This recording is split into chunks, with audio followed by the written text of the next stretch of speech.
Hello, hello!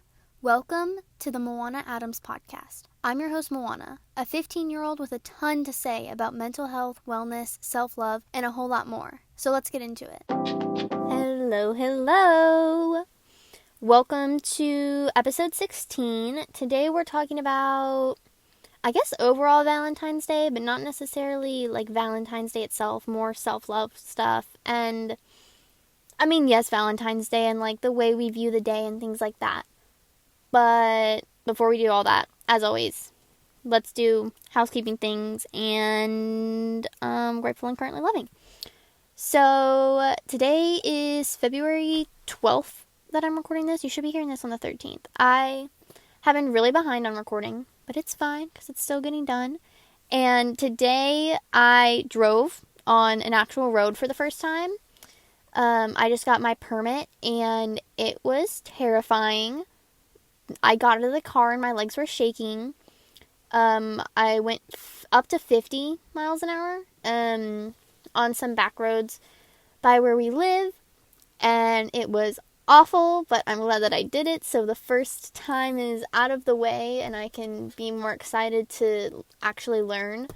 I did pretty good for my first time. I was absolutely terrified and just was so focused on looking ahead and just trying not to die, but I got it done, so I'm proud of myself for that. And then we got home and we had salmon for dinner, or I did, not my whole family, which was an awful idea because it's now 8 o'clock at night. I have to record and edit this episode for tomorrow, and salmon has a ton of vitamin B6, and vitamin B6 is what helps create melatonin. And melatonin is what helps put you to sleep at night. So I was absolutely exhausted for like the last hour. We ate at like 6:30. But we played Heads Up on the phone as a family. And I just like listened to a few songs and recorded a reel. So I'm a little bit more hyped up now and I'm excited to record. Let's do grateful. It's funny that I'm recording this at night, but I'm grateful for sunshine. Even though I always have preferred the rain, sometimes it's nice to have the warm sun. I'm just grateful for the sun. And my currently loving is my current obsession, which is Criminal Minds. It's a show, you can stream it on Hulu. My friend Kate got me into it, and I love it. I started watching it about a week and a half ago, and I just watched the 100th episode. If that doesn't tell you how awful my time management and ability to stop is, I don't know what will. Let's see. Honestly, I don't know the exact amount of time that I spent this week watching the show, but we're about to find out because I'm actually kind of terrified to know. I watched 100 episodes and each is like 40 minutes, so let's see. See all activity this week. Let's go to last week. Wow, okay. Last week I spent 52 hours watching the show. The week before that, I started watching it like the end of the week. I spent 7 hours. So what's that? 52, 7, that's like, now I'm trying to do math. Great. 59. I spent already 3 hours this week and it's Sunday night. So I spent over 60 hours watching Criminal Minds this week. How many hours are in a week? Obviously, I didn't just do that. I did it while I was doing other things like editing. So there's 168 hours in a week. I spent 36% of my week watching Criminal Minds.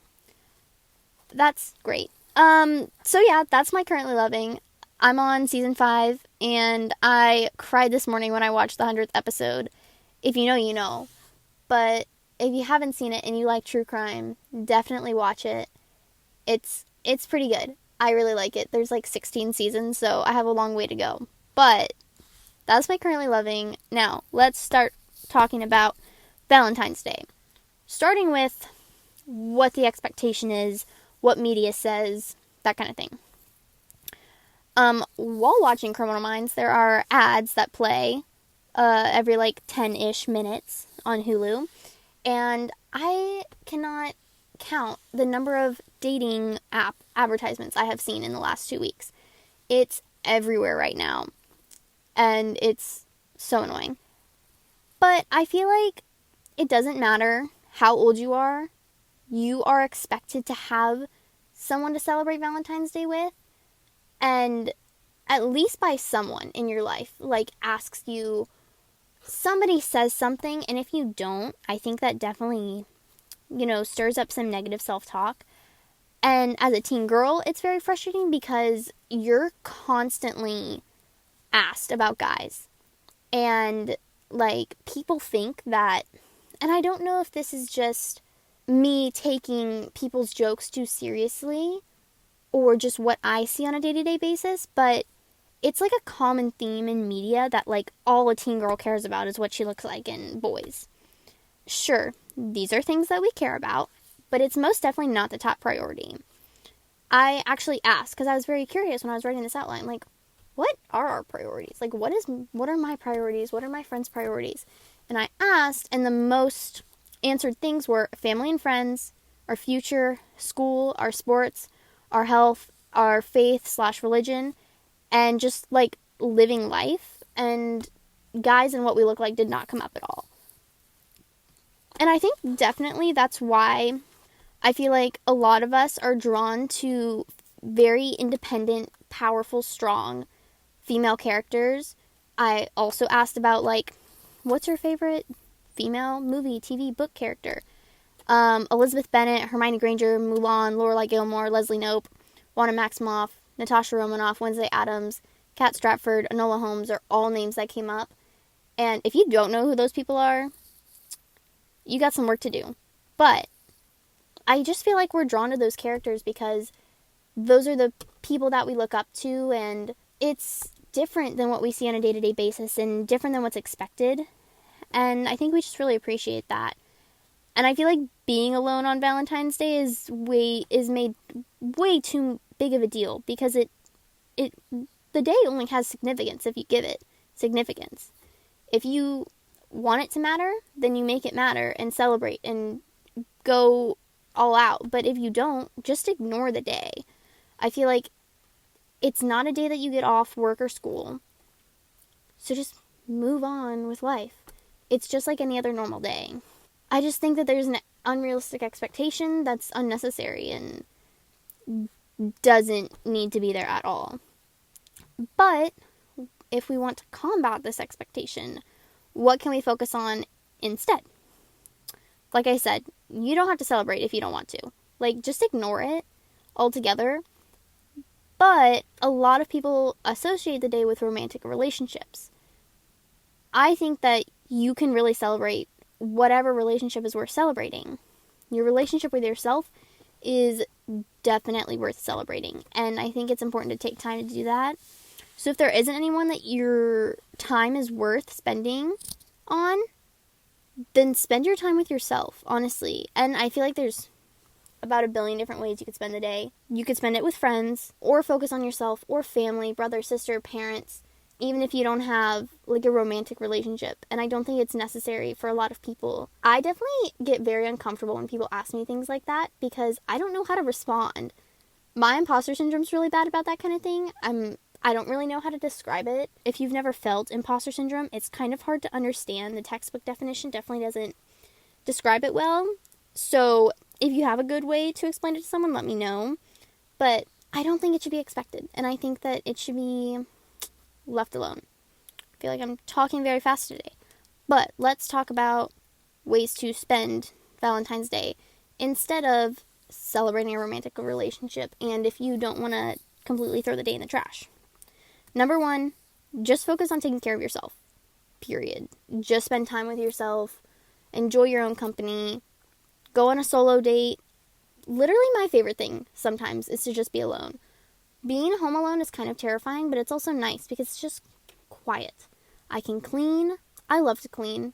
As long as nobody tells me to do it, I will clean everything and reorganize and wipe every single counter off until someone tells me to do it. And then I'm like, I don't want to do that. But just spending time alone is so nice sometimes. Going on a solo date. This is a very popular thing right now, and I love it.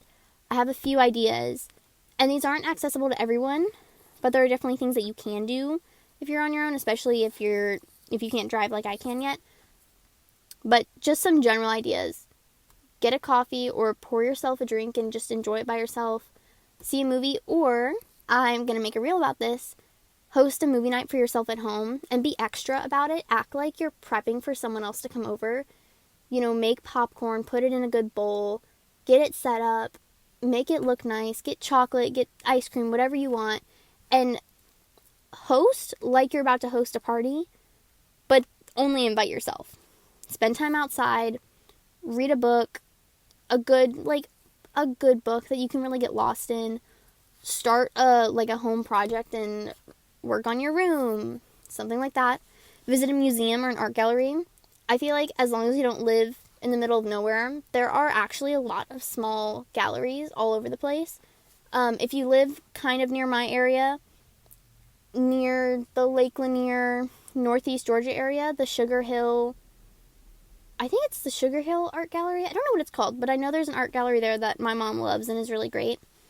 Or just try something new that you wouldn't normally do. I feel like that's the best way to date yourself, is to do something you wouldn't do and get out of your comfort zone. And it doesn't have to be anything big, but just try it and see what you think. Take some time to recharge, or spend time with friends, which brings me to Valentine's Day, which also brings me back to Leslie Knope. And again, if you don't know who Leslie Knope is, you need to figure it out. Look it up. Watch Parks and Rec. It's beautiful. But Valentine's Day is about celebrating lady friends, and my mom does a Valentine's Day event every year, and I know a few people who have friend groups that host the party, and I just think it's a really nice way to spend the day. Or, and I think this is also a really cool idea, I read this somewhere the other week, be Cupid for the day, and not necessarily set people up together, but just send them little gifts. If you're on a budget, buy a cheap bouquet of flowers and leave one flower at each person's door, and don't say anything so they have no idea who it's from. And I think it's kind of fun, and it, reminds them that someone out there cares about them, but they're not taking credit for it, which I think is really sweet. And then, if none of this that I said helped, I have the perfect solution. Go on WikiHow, and I will link it below, but look up, I think it's how to spend Valentine's Day alone, or how to cope with being alone on Valentine's Day, or how to get through Valentine's Day being single. Look that up on WikiHow, because it's hilarious, and just enjoy the day, or just move on with life, and don't even celebrate it. Just move on. That's all I got for you. Thank you so much for listening. Be sure to give this podcast a rate and review, as well as follow me on all my socials linked in the show notes. Don't forget to drink some water, and I'll talk to you later.